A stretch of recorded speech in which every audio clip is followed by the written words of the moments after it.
Hello ma, ceritanya ini ponakan aku nemu ular ma di pinggir rumah.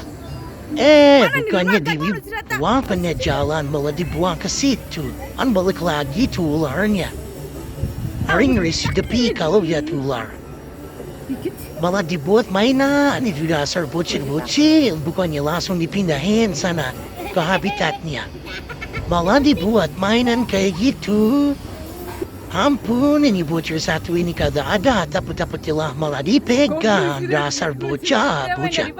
Bukannya buru-buru ke astagfirullahaladzim malah dimainin lagi tuh.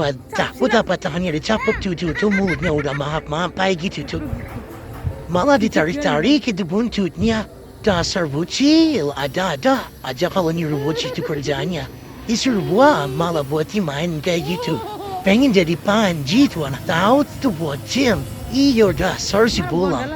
Main cepet-cepet dipindahin sana. Melarang mau dibawa mana itu?